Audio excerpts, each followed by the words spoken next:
কেন যেন মনে হচ্ছে যে এইভাবে করে যদি আর কিছুদিন যায়, জনাব তারেক রহমান এই বিএনপির নেতাকর্মীদেরকে আর নিয়ন্ত্রণ করতে পারবেন না। যত দ্রুত নির্বাচনটা হবে, তত দ্রুত তারা ক্ষমতায় আসতে পারবে, তত দ্রুত তারা এমপি হতে পারবেন, তত দ্রুত তারা মন্ত্রী হতে পারবেন। অবাক করার বিষয়, তারা যতবার নির্বাচনের হুমকি দেয় যে নির্বাচনের জন্য তারা আন্দোলন করবে, কিন্তু আওয়ামী লীগকে নিষিদ্ধ করার জন্য, আওয়ামী লীগের কার্যক্রমকে নিষিদ্ধ করার জন্য তারা কোনো আন্দোলনের ডাক দেয় না। সারা দেশে তৃণমূল পর্যায়ে আমরা দেখছি বাজার দখল, হাট দখল, ঘাট দখল, সালিশ দখল, বিচার দখল, এই ধরনের কার্যক্রমের সাথে বিএনপির তৃণমূলের নেতাকর্মীরা জড়িয়ে পড়ছেন। যদিও আবার অপরদিকে দেখছি যে বিএনপির যে হাইকমান্ড জনাব তারেক রহমান, উনার জায়গা থেকে কঠোর নির্দেশনা চলতেছে এবং বিভিন্ন জায়গায় বহিষ্কারের মতো কার্যক্রম আমরা কিন্তু দেখেছি। কিন্তু বাস্তবতা এইটাই যে কেন যেন মনে হচ্ছে যে এইভাবে করে যদি আর কিছুদিন যায়, জনাব তারেক রহমান এই বিএনপির নেতাকর্মীদেরকে আর নিয়ন্ত্রণ করতে পারবেন না। তারা অসহিষ্ণু হয়ে যাচ্ছেন। এই জন্যই আমার কাছে মনে হয় যে দলগতভাবে বিএনপির জায়গা থেকে আসলে দ্রুত নির্বাচন চাওয়া হচ্ছে। কারণ যদি আরো দীর্ঘদিন সময় লাগে, তাহলে বিএনপির হাইকমান্ডের পক্ষে আর এই যে বিএনপির নেতাকর্মী তাদেরকে নিয়ন্ত্রণ করা সম্ভব হবে না। দুর্নাম হবে, বদনাম হবে এবং ইলেকশন হলে তাদের ভরাডুবি হবে। আর নির্বাচন দ্রুত চাওয়ার আরো একটা কারণ আছে।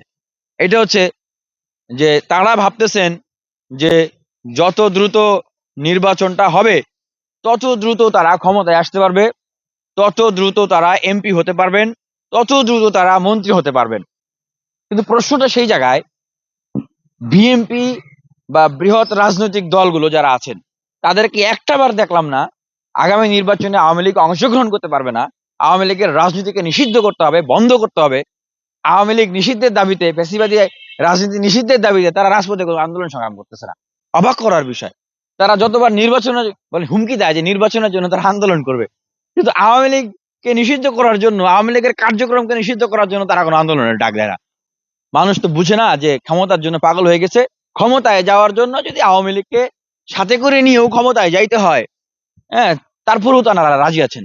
এই যে সংসদ ব্যবস্থা, দেখেন যারা শহীদ হয়েছেন, আহত হয়েছেন, আমরা যারা রাজপথ থেকে লড়াই সংগ্রাম করেছি, আমাদের জীবনকে বাজি রেখেছি, আমাদের পক্ষে কি কখনো সম্ভব এই যে পার্লামেন্ট, নেক্সট পার্লামেন্ট, এই পার্লামেন্টে একদিকে আমরা বসে থাকবো আর আরেকদিকে ওবায়দুল কাদের, শেখ হাসিনা বা তাদের যে দোসররা আছে তারা বসে থাকবে? এটা কি মেনে নিতে পারবো? এই পতিত সরকারের ফ্যাসিবাদের মাস্টার মাইন্ড, গুণকারী, খুনকারী, হত্যাকারী, লুণ্ঠনকারী, এদেরকে সাথে করে নিয়ে কি নতুন বাংলাদেশ বিনির্মাণ করা সম্ভব? আমার চোখে, আমার দৃষ্টিতে, আমার চিন্তায় এইটা কখনোই সম্ভব না। আর বাংলাদেশে কি নেতার অভাব পড়েছে? বলেন, বাংলাদেশে কি নেতার অভাব? বাংলাদেশে কি বিপ্লবী চেতনার মানুষদের অভাব আছে? অভাব আছে যে সেই আওয়ামী লীগের লোকদেরকে ছাড়া বাংলাদেশের আর মানুষের নেতৃত্ব দেওয়ার মতো লোক নাই? কেন তাদেরকে লাগবে? কেন তাদেরকে লাগবে ভাই? এই উত্তরটা তো দরকার। বিএনপি সেই জায়গায় নির্বাচনের জন্য পাগল হয়ে গেছে, কিন্তু আওয়ামী লীগ নিষিদ্ধের জন্য তারা কোনো আন্দোলন করে না। বৃহৎ রাজনৈতিক দলগুলোর আমরা কোনো আন্দোলন দেখেছি। আমরা গণ অধিকার পরিষদের আন্দোলন দেখেছি, ঢাকা বিশ্ববিদ্যালয়ের শিক্ষার্থীদের আমরা আন্দোলন দেখেছি, আমরা আর কিছু ছোট রাজনৈতিক দল সংগঠনের আমরা আন্দোলন দেখেছি। এখন প্রশ্ন যে বিএনপি কেন আন্দোলন করে না? জামাতে ইসলামীর জায়গা থেকে তারা কেন আন্দোলন করতেছে না আওয়ামী লীগ নিষিদ্ধের জন্য? জনগণের কিন্তু এই বড় বড় প্রশ্নগুলো, এই প্রশ্নগুলোকে আপনারা অ্যাভয়েড করে আপনারা নির্বাচন করে ক্ষমতায় যাবেন, এত সহজ মনে করেন না। আমি একটা পয়েন্ট বলি, বর্তমানে বাংলাদেশে আপনি মাঠে যাবেন, ঘাটে যাবেন, বাজারে গঞ্জে যাবেন, সাধারণ মানুষের সাথে কথা বলবেন, স্কুল কলেজ বিশ্ববিদ্যালয়ে যাবেন, সাধারণ মানুষের সাথে কথা বলবেন, হ্যাঁ, আপনি অফিস আদালতে যাবেন, সাধারণ মানুষের সাথে কথা বলবেন, দেখবেন তারা নতুন কিছু চায়। তারা আসলেই এই রাষ্ট্র ব্যবস্থাটার সংস্কার, হ্যাঁ, এই রাষ্ট্র ব্যবস্থাটার গুণগত পরিবর্তন, নতুন বন্দোবস্ত এবং নতুন নেতৃত্ব চায়।